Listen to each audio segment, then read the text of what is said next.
Welcome back, ladies and gentlemen. Welcome back to another episode of the Bush League Huddle Fantasy Football Podcast. How's everybody doing? What's up? I know I'm doing fantastic. You know why I'm doing fantastic?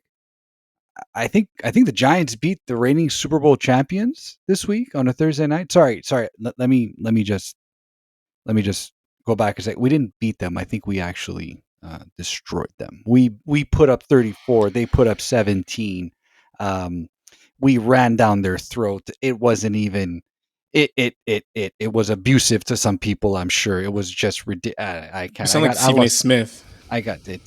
No, I'm not using. I don't have that many syllables in my words. It was a fantastic game. Quickly, before we jump into the episode, I have a little story to share you guys. On Friday, I was out with Steph, my future wife. Friday night, we were just running errands and this and that and all that fun stuff.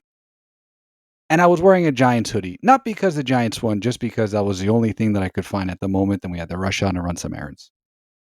There's a guy at the store. He's like, "Hey, you must be happy, huh?" I'm like, "Why is that?" He's like, "Oh, the Giants won." I'm like, "You know what? I am happy." He's like, "Dude, I saw you walk in. You had a smile on your face from ear to ear." I'm like, "You're right. I did. I was. And I am. So thank you very much for noticing that." And he still does 6 days later because that was their 100%. Super Bowl. Yeah, listen, you got to get the wins when they come, all right? Last time I checked, Jackson Dar's 2-1 as a starter. But listen, Mac, we'll get to the Steelers at some point this episode, I'm sure. We sure will.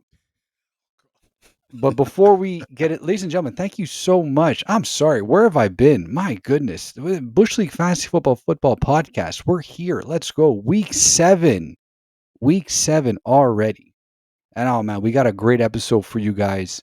We're very excited to get this train rolling right now. But before we begin, we ask you to please follow us on YouTube, Spotify, Apple Podcasts, TikTok, Instagram, Twitter for all of your weekly fantasy breakdowns all season. We've been doing this for 7 weeks. We'll do this for another 15 weeks if we have to. Send us all of your waiver questions. Send us all of your sit start questions. Send us all of your questions about who should I put in my lineup? Is this a good guy to start? What about him? What's the injury situation? Send us your trade questions because trade deadline's right around the corner. We're coming up right now. I completely forgot about that. 100%. I didn't. That's why I do the intro. So, There ladies you and go. gentlemen, send us all of your questions, all of your inquiries. Follow us on all of your social medias. Like, share, send it out to your friends who don't know what podcasts to get rolling with. Send them over here. We got space for everybody. And we're very happy to bring you all into the Bush League Huddle Fantasy Football Podcast family. That is us. I am Fabio. 3 minutes in, I forgot to say my name. I'm Fabio, joined by Roger, joined by Knack. That's it, ladies and gentlemen. We're going to get this episode rolling right now. We're going to start off with the usual episode, which is the opening drive. Roger, take it away from here. Thank you, Fabio. All right, the opening drive, week 7 target and rush share report. So we're going to look at some committee backfields, wide receiver rooms that are in flux. First and foremost, we're going to start with Mr. Rico Dowdle. 66 PPR points over his last 2 games. That is not a typo. Chuba Hubbard opened the year strong, but Dowdle's taken over with over 80% snap and rush share over the past 2 weeks. Friend of the program, Matt Harmon, charted that half his carries go for 5+ yards or more, and 1/3 either go for first downs or are for a touchdown. Even the Panthers' pass volume has dropped from 11th to 20th over the past 3 weeks, showing that they're leaning on the run. Dowdle, in my opinion, I think ours as well, is a must hold and must start even when Hubbard returns. Coach Dave Canales called it a we'll see situation when he was asked today if Hubbard will have his job back. So Dowdle is ride the hot hand with Dowdle. Next up, we have the Tampa Bay wide receiver room with Emeka Egbuka out. The Bucks turned into target share roulette table last week against the 49ers. Cade Otten, 33% target share. Cameron Johnson, 27% target share. Favorite of mine from Oregon, Tez Johnson, 20% target share, and Rachaad White, 13%. Finally, Sterling Shepard, Baker's old college teammate, 7%. I think Shepard quietly becomes the guy there. He ranks 2nd in routes, catches, yards, and 4th in target share on the team. He's not going to be a priority add in waivers necessarily unless you're a Egbuka owner. But I think during the bye weeks, Baker and Shepard have good chemistry to maybe rekindle that magic again. So he should be a sneaky flex play. Next, we have Mr. Kendrick Bourne, the Bourne identity for the 49ers. Back-to-back 42-yard games on 20 targets, 11 targets and 9 targets over the past 2 games. Jennings is absolutely banged up. He had to tell us, he had to tell the media that he had 5 broken ribs and a broken ankle. Pearsall is always banged up as well, and Ayuk is still not close to coming back. Bourne's earned real trust from this offense. I think the question is whether is he playable even after Jennings and Pearsall are back, and also is he more tethered to Mac Jones, or can he produce this production when Brock Purdy is back, which should be very soon? I think he's startable until further notice, but I would temper my expectations. He might be a sell high candidate. And finally, we have the Seahawks backfield, Kenneth Walker and Zach Charbonnet, usage split or load management. So the tail of the tape between the two last week, Charbonnet played 61% of the snaps, 12 carries, 13 routes, while Walker saw just 33% of the carries, of the snaps, 10 carries and 8 routes. Both finished with 4.7 fantasy points. So far in 2025, Charbonnet is bottom 5 in explosiveness. That's like us basically being running backs. Whereas Walker, even despite those stats, is top 2 in explosiveness. So what gives? So according to their beat writer, Seahawks beat writer Greg Bell, Walker is still managing the preseason foot issue that he's had. He's had foot issues over the past 2 years. We know he's a little bit injury prone. And if you look at the deeper metrics with regards to Seattle's offense when Walker is on, they are better on yards per play. They're better than expected points as well. They're also better in success rate when Walker is in versus Charbonnet. I think the thing here is they both play in the most amount of 8-man fronts in the league, and I think they're using Charbonnet as kind of the battering ram to keep Walker for staying fresh. Hold tight for Walker through the week 8 bye. I think this is going to be a committee shift, and they're load managing Walker so that when he's healthy after the bye, I think they're gonna let him explode. That's all for the opening drive this week. A few backfields, a few headaches, and some clarity for your lineups. Knack, take us home with week 7 love hate, please. Thank you, Roger. That was awesome. As always, the opening drive. So that takes us to our love hate for week 6, or week 7, should I say. Teams on bye in week 7 are the Ravens and Bills. So a few fantasy repercussions there. Record this week was a healthy 8-6-1, which brings our total record to 43-41-2. So Fab, you led the way at 3-1-run. You had a love for Rico Dowdle, which panned out. Love with J.K. Dobbins, which unfortunately did not. Also hates for Travis Etienne and Derrick Henry, and we gave you a little push here for Dalton Kincaid, who did not start the game. He didn't play. Or obviously was inactive. Rod, you went 2-3, missing out on your loves of Cam Ward and Spencer Rattler, who had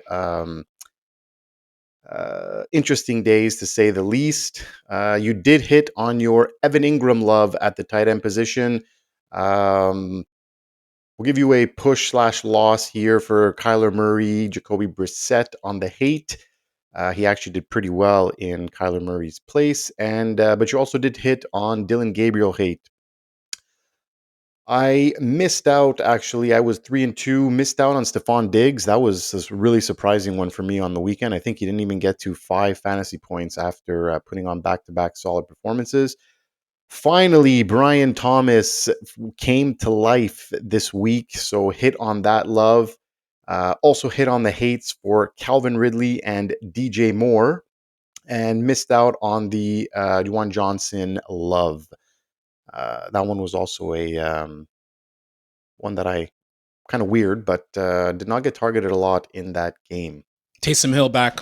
Yeah, exactly. Yeah, Taysom Hill. Well, Gotta love it. He steals a lot of that red zone. When they're inside the 5, it's like Kamara, Keandre Miller, forget it. It's not going to happen. It's going to be Taysom Hill's show. So definitely a little bit of frustrations coming out of in fantasy land for New Orleans. So without further ado, I'll get things started with the quarterbacks this week. So the first quarterback I love this week is going to be Mr. Aaron Rodgers, QB 19 at the Bengals on Thursday Night Football. So Rodgers has been the definition of steady, not flashy, but reliable. That said, Week 7 brings a very enticing matchup against the Bengals defense that's been a gift to opposing quarterbacks. They've allowed every QB to score at least 15 fantasy points this season, and over the last 3 weeks alone, Bo Nix, 29 points, Jared Goff, 23 points. Both went over 20, and even Jordan Love managed to get 17, and they really ran the ball a lot. I think Josh Jacobs had 2 TDs in that game. The Jets offense finally seems the Steelers offense finally seems to be finding its rhythm, and Rodgers is coming off his best fantasy outing of the year against a tough Browns defense. So this feels like the week he breaks through. So I consider Rodgers a high end start in 2QB and Superflex formats. Yeah, he's going QB 19 QB before after a lot of guys who I would definitely start over Rodgers. Like I would start him over even Justin Fields, over even Bo Nix hasn't been that impressive. So I think it's a good start. This is against that defense. This is the Senior Citizens Bowl. Is that what this is this week? Yep. On Thursday? Combined age of 81 years old for both starting quarterbacks on Thursday night football. So that should be definitely be interesting. The Unk Bowl, as they call it. Yes. My second love for this week is going to be Mr. Sam Darnold, QB 17 versus the Texans. 17? Like the disrespect is really real when it comes to Sam Darnold. So 6 weeks in, Darnold continues to ball out and has completely unleashed JSN. The two are forming one of the league's most electric duos, if not the best duo in the league right now.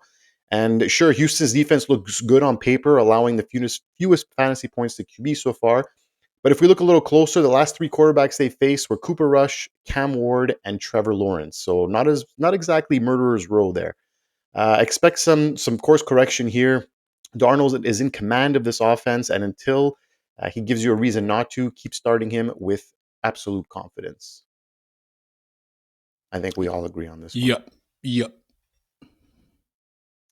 So that'll do it for my loves. My hate this week the first one will be Tua Tagovailoa. I believe he was in our love segment 3 or 4 weeks ago, but he is QB 25 at the Browns. So it's been a true roller coaster season for Tua, to say the least. After a few encouraging weeks, he crashed back to earth in week 6. Just 205 yards, 1 TD, 3 INTs for a 10-point fantasy dud. Then came his post-game comments calling out the team leadership while dodging accountability for his own struggles. So not the best look for your franchise QB. And now he heads into Cleveland to face a ferocious Browns defense on the road behind an O-line that might let Myles Garrett make his presence felt. Literally, this is the week to not roll the dice, bench Tua wherever possible. And I don't know, maybe his O-line lets them sneak through for a few clean hits from Myles Garrett. Is it too kind of gory to say I fear for Tua's life this weekend? No, it's not. No, it's definitely not. I think it's legitimate concern. You guys remember that? Was it week 1 or basically when Myles Garrett, like, he was coming through a pass rush, and I think one of the QBs like, holy crap, like he's coming through. Like, that was it against the Bengals? No, it was. I feel like it was maybe Joe Burrow. Was it against Arizona? Either way, it doesn't. It was someone, but it was someone. Yeah, he was like, holy crap! Yeah, exactly. Like, because it was holy SIHSHIT, and like I could just see that happening to Tua, and Tua's been sacked quite a bit like this year too, and they haven't really done a good job protecting him, and he's been very turnover prone, which is kind of like the reason why Tua exists, is to protect the ball. And finally, my last hate of the week is going to be a double whammy. It's Brock Purdy, QB 22, or Mac Jones, QB 24, on Sunday Night Football. So it's still unclear who will get the start, but honestly, I don't think it matters much for fantasy purposes. The Falcons' defense has been lights out, allowing 0 quarterbacks to throw for 200 yards all season. And even Josh Allen got completely shut down under the Monday Night Lights, which was incredible to see from that defense. Now, whichever QB suits up will face some of that suffocating defense Sunday night, and likely at less than 100%. So whoever starts is not going to be truly healthy. And the Falcons' pass rush has been stellar. And this feels like another long night ahead for an opposing QB facing Atlanta. So I would avoid this situation altogether. Yeah. Haven't seen Atlanta defense look this good. Yeah, Yep. you got to give props. Since John Abraham. Yeah, you really got to Yeah, give well, they props. What they finally did to it Buffalo was the year last night. they drafted all on defense too this Yeah. year. Yeah, they finally So, spent some serious draft capital where they really needed to. Yeah. So that'll do it for the QBs. Raj, why don't you give us some QBs you love some running backs you love and hate this week? Sure can. So first running back I love is Rhamondre Stevenson, running back 28 for the Tennessee Titans. The Titans are allowing the fourth most fantasy points to running backs and the most TDs in the league. They just fired their head coach, Brian Callahan, who was way over his head. And they have a red hot Pats offense coming into town. The Pats backfield has been a committee. It still leans towards Stevenson. And according to Ryan Heath of Fantasy Sports Data, we love his Monday tweets. Over the last 7 quarters, Stevenson has a 56% carry share, and he's 5 of 5 inside the 10-yard line. Henderson has not seen any carries inside the 10. Add to that fact, the Titans are 4th in the league in red zone attempts allowed per game with 4 per game. So I see Stevenson looking into a few touchdowns and maybe a 12 for 60 line. Nothing special, nothing amazing, but I just think that the Titans are an absolute dumpster fire right now. I still think it's crazy that they still are not choosing to use Henderson, which is mind-boggling to me. But Yeah, it doesn't make any sense to me at all. Because, anyways,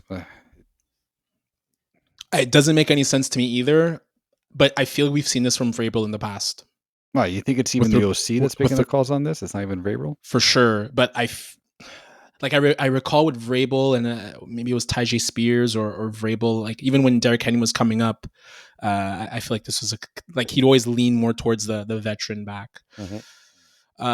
Second running back I love is Woody Marks, running back 34 at Seattle. I'm calling this a Woody Marks game for one simple reason. The Seahawks allow the most targets, 51, and the most receptions, 43, to running backs this year. Conversely, they've allowed the second fewest rushing yards to running backs this year. So they allowed Jalen Warren in terms of pass catching to go 4 for 86. This is all pass catching. So Trey Benson, 5 passes a few weeks ago, and even Travis Etienne went 4 for 28. I think reports of Marks' demise were greatly exaggerated. He's had 50% snap share from weeks 4 and 5, and it was normal it dipped below 40% last week as the Texans were slaughtering the Ravens. I think it'll be a much closer game versus the Seahawks on Monday Night Football at Lumen Field, 10 p.m. game. I really can't wait for this game, actually. I think it's going to be a doozy.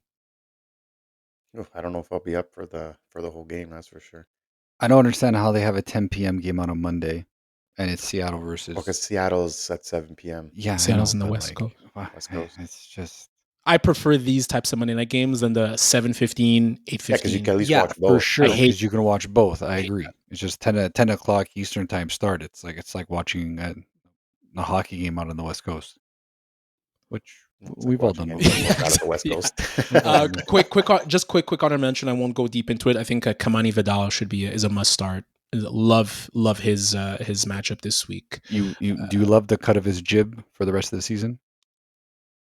I do like the kind of no, but literally, I think the Yeah, I Hassan agree. Haskins stuff was very, very good smokescreen by whoever the Chargers is there, and he looked really good. So Indianapolis defense, very good. I But think they said that it was the similar situation to what Bam happened Knight. with the Cardinals. Yeah.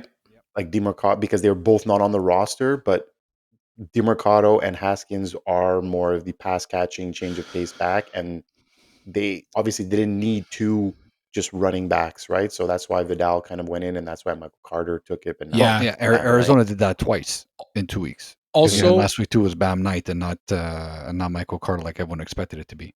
I feel like a lot of the more talented guys they play on special teams, and then they need that injury to That's get true. bumped up, and That's a good then point. they kind of show kind of their mettle in practice. Yeah, that's a good point. Speaking of running backs I hate, and speaking of the Cardinals, Bam Knight at Arizona. Bam Knight at Arizona. Bam Knight at Zonovan Knight at Packers versus the Packers. Excuse me. I do not like Bam Knight versus the Packers. So the Packers are allowing the second fewest fantasy points to running backs and the fewest rushing attempts to backs in the league. They've held down Chase Brown, Bill Merritt, and Gibbs and Montgomery in check.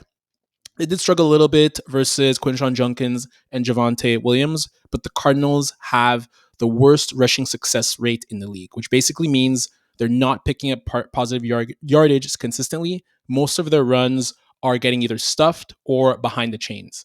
That's fine if you want to look in for a TV, but otherwise, there's way better options aside from Bam Knight this week. And you might as well add Michael Carter as well or Amari DiMarcado.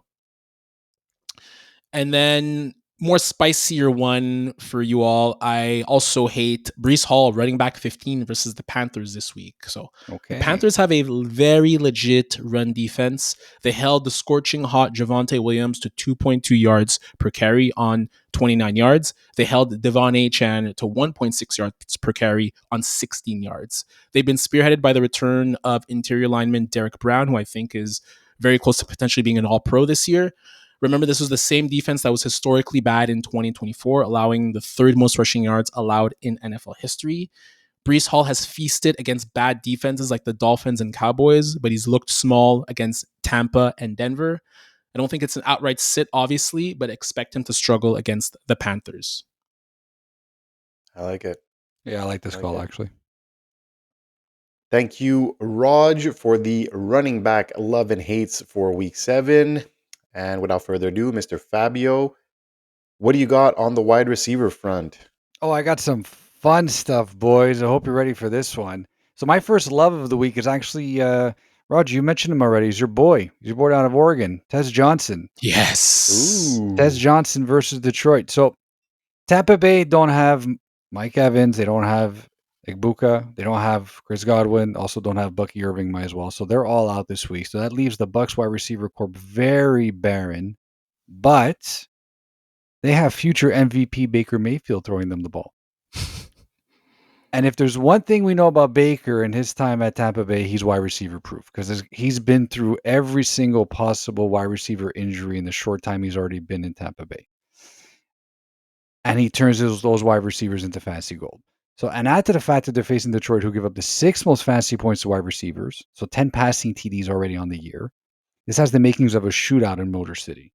Reasons why I like Tez over Cameron Johnson and Shepard is the deep ball, and his route participation has increased every week from 14% in week 1 to 84% in week 6, with an average depth of target of 15.2. So he was already involved in the offense since week 1, albeit at a much smaller amount because of the other guys in front of him. So he's currently wide receiver 51. I think he's actually flexible this week. And if you're desperate at wide receiver injuries and buys, I think you can actually put him in your lineup and you'll get some decent production out of him. I really do. I really think that he's in a very good spot to produce very good fantasy returns. I like that one.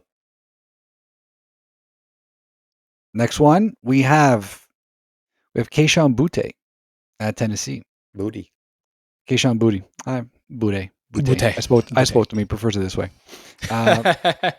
So good matchup versus Tennessee. Check. Talented quarterback throwing in the ball. Check. Getting hot at the right time. Also check. It's been up and down for Boutte this year, but rising tide raises all ships. And I think that's what we're seeing right now in New England. They cannot trust their run game. I know, Roger, you have Rhamondre Stevenson as a love, so I apologize for that. And Drake May is erasing all doubts about a sophomore slump. Boutte seems to have finally implanted himself in the offense, and his route participation for this season has been a reliable 74%. He also leads the team with 33% end zone target share. Right now, he's wide receiver 50.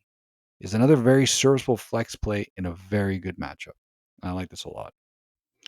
And these are also two guys that are probably on your waiver wire. And these are two guys that if you have an option to pick them up, you should. And this episode, by the time it comes out, they might still be on the waiver wire. Yeah, they might still be on the waiver wire. Yeah. Just back to Tez. You know what's interesting is he ran a 4.5, almost 4.6 40, and he dropped down considerably in the draft because he must be slow, but like his play speed, he looks really fast. He was he very looks fast. really fast. And just the last thing is, what a wide receiver factory do the Bucs have? Like, Dude, yes, man. you have to give Baker a ton of credit. 100%. But like the GM drafting, they just churn out wide receiver after wide receiver after wide receiver. It's an absolute factory. It's really impressive. That's a very good point. And you look at all the wide receivers that they've lost due to injury. and Next they're man all up. brand names, and they don't skip a beat No. because the guys that they have, like it's next man up for them, but it's next man, like it's really next man up because they're just ready to rock and roll over there. It's really impressive. But honestly, Baker Mayfield though, we all know how I feel about him. I don't gotta say it. He's one I of the wish I good put ones. MVP money on him, man. Mahomes has entered that conversation. Yeah, Mahomes has entered that conversation, and rightfully so. He's But you love turning you out a some lot. Baker. You love you Yeah, some we love. Baker. Yeah, but you got to give props for Mahomes. Like I think the last few years we've been poo-pooing him a little bit too much. Well, not too much, The but fantasy community enough. has. Yeah, the And fantasy community has. This year he's getting it done with. Like he's the leading rusher on the team.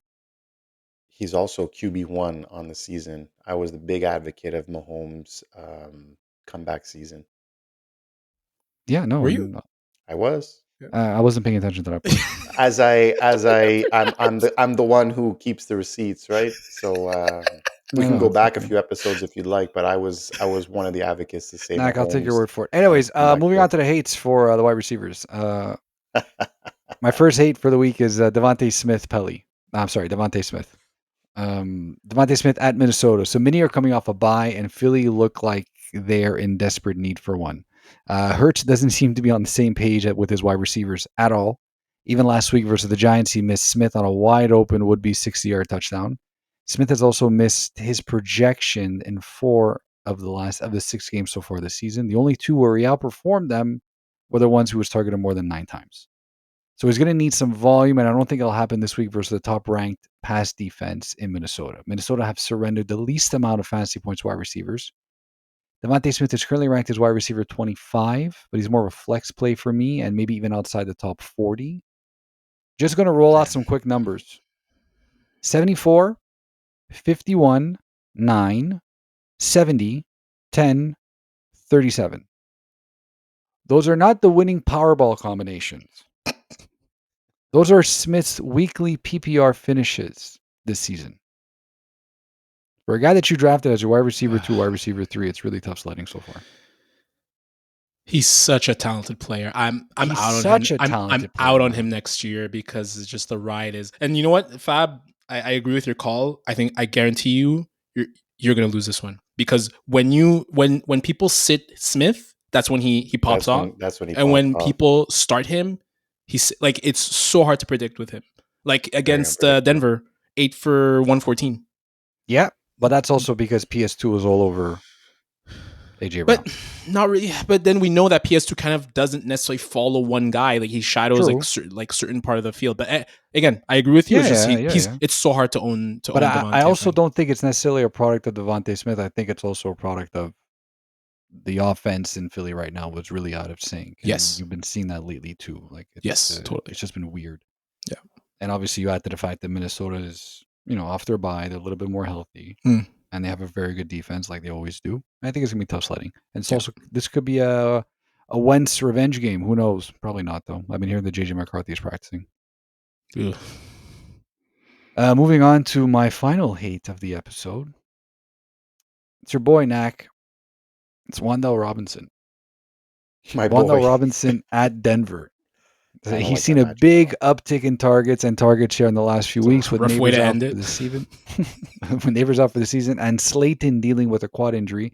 However, the $26 million man is expected to be back, and Robinson might get the PS2 treatment this week as well. Denver gave the second least amount of points to wide receivers. This feels like a low-scoring game, just like we've seen Denver versus the Jets last week. I think it's going to be won or lost on the ground.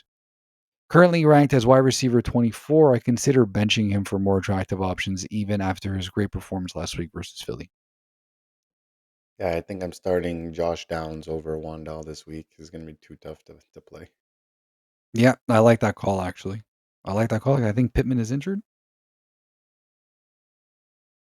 No, I don't think so. No? So it's I heard that some of the wide receivers in your are not 100%, but no, I do like that call all the same. Awesome. Thank you for the wide receivers, Fab. And as always, we will end with our tight ends. Raj, what about you? What do you have at tight end this week? Love or hate? Love for me, Cade Otten, tight end 12 at Detroit. He's a perfect streaming option at tight end in week 7. Obviously, we talked about it already. The Bucs wide receiver core is banged up with Evans, Godwin, Ibuka, all likely out this week. And the Bucs working in their 4th and 5th string wide receivers. Otten saw a 30% target share as soon as Boutte was out and has had games of 81 and 51 yards back to back. He's the tight end 12, as mentioned, according to Fantasy Pros.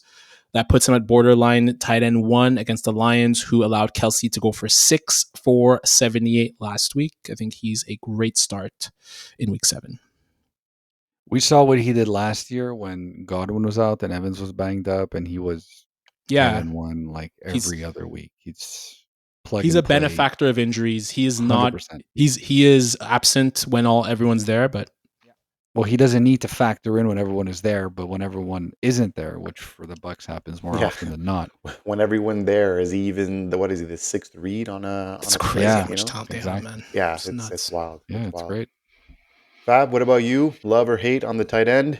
I gotta hate on Travis Kelce versus the Oakland Raiders. So Kelce has actually been pretty good this year. He's tight end 5 on the season, and normally I wouldn't be betting against Taylor Swift's husband, but this has Rashee Rice written all over it. Whatever, husband, fiance, significant other. Add to the fact that Las Vegas give up the 8th least amount of fantasy points to tight ends, and the fact that they've only surrendered 2 touchdowns to tight ends all year.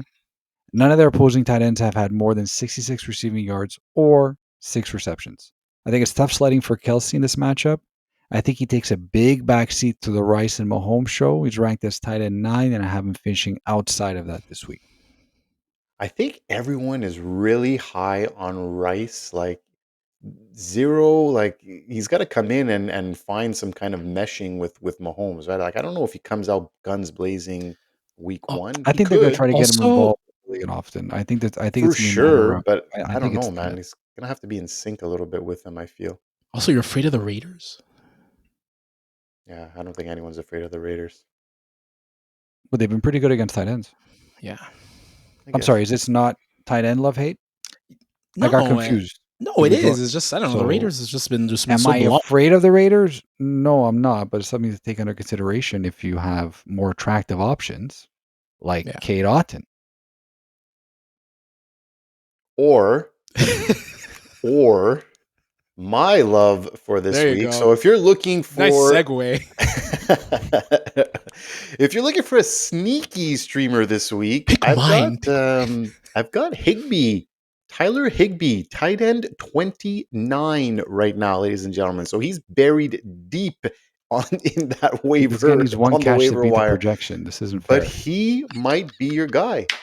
So with Puka's sideline, his usage jumped, and he actually led the Rams in receiving last week, albeit it was just 40 yards, and he scored a touchdown for 14 fantasy points. So the Rams head overseas to London for week 7, and with Puka likely out until after the bye, Higbee should stay heavily involved, and weird things tend to happen across the pond. So I definitely like Higbee to once again find the end zone, and I think he's a solid tight end streamer this week. 6.15 projected points. So he needs 3 catches. Great call, Knack. Great call. Tight end 57. Oh, we're allowed to do this? We could pick we can go all the way running back 100. Hold on a second. You guys want me? You guys, I will put it all the way up to 9. How about that? I'll play it at 9. Okay, a little gambling. Oh wow! Right. So you want a board bet? You want a board bet to see who finishes higher? Mind you, I have a hate on Travis Kelce. So it doesn't really count. I don't know. Okay, fine. About. Tyler Higbee, tight end 29, right after Tommy Tremble and right before Noah Fant. So clearly, in very rare company. Actually, no. Jokes aside, though, I do like this call because I think here he goes. I think he's going to get a lot more volume. That's for sure. Definitely. To Nak is doing tight end arbitrage over here, finding guys all the way at the end. I love it. I think he's a very sneaky good play. I think he is. We'll see next week. He's definitely very sneaky because everyone forgot about him. That's for sure. Yeah, because Puka Nacua gets 75 targets a game. I was actually I know we spoke about this before, but honorable mention Oronde Gadsden actually for the Chargers too. I think it's a very nice play this week. But you guys already had 2 loves. I I didn't want to put another Love on there, so Good call. Good call. I had to sneak that in. He's only tied in 26, so a little bit more relevant than 2025. That'll do it for our love hate for week 7. Thank you everyone for joining us once again. Follow us everywhere on all the social medias, X, Twitter, TikTok, Instagram, YouTube, and wherever you get your podcast. We will be back next week and can't wait to tell you about our Tyler Higbee performance. Oh my god! Cue the music, Raj. We're gonna talk about Tyler Higbee and Aaron Rodgers next week as we open up. Jeez. And Rodgers the GOAT. Aaron Rodgers, Oh my- DK Metcalf. Aaron Rodgers. I'm Second gonna hear, year in a I'm row, gonna hear about it Roger. again Guys, about how I four- doubted DK Metcalf. Guys, Four Kenneth TDs Gainwell is an in RB1. Straight games. 4 TDs in 4 straight games. Come at me, bro. Who has 4 TDs in 4 straight games? Metcalf. Oh my god! All right. Even Have a you good agreed night. with me that bro. it didn't seem like it was going to be a good fit. Goodbye. Oh. Goodbye. Aren't they looking for another wide receiver? Actually, didn't I heard some rumors that need another wide receiver? Tells you everything you need to know. Goodbye. Bye, everyone.